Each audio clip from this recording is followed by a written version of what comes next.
सावन हो पावन बरस जाला हो तो केहू के मनवा तरस जाला हो।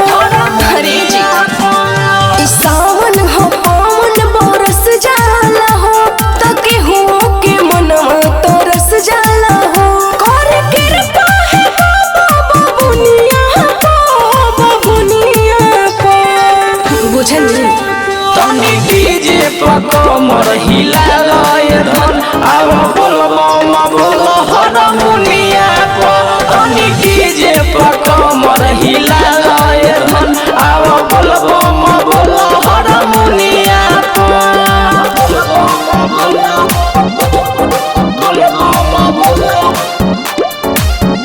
हारमोनिया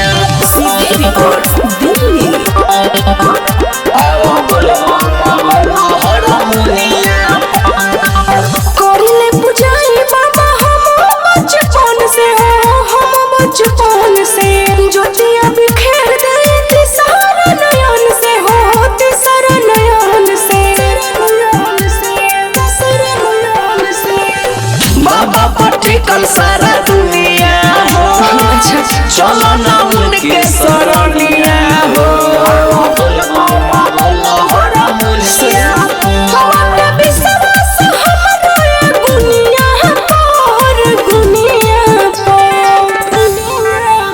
तनी डीजे पर कमर हिलालय धन आव बोलबम बोल हारमोनिया पर। तनी डीजे पर कमर हिलालय धन आव बोलबम बोल हारमोनिया पर। बोलबम बोल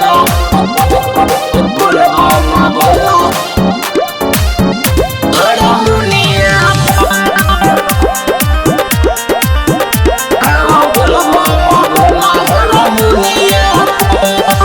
छोटे राजा हो देवाना भोलेनाथ के देवाना भोलेनाथ के पी के गजा चल ले बरसात के हो ले बरसात के। हरे जी हम जाई धोलनी भेस हो कवरिया के साथे जाई बसवरिया के। अच्छा ये भेल बात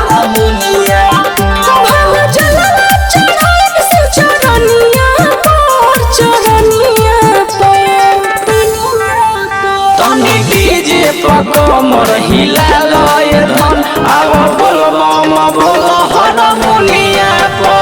तनी डीजे पर कमर हिलालय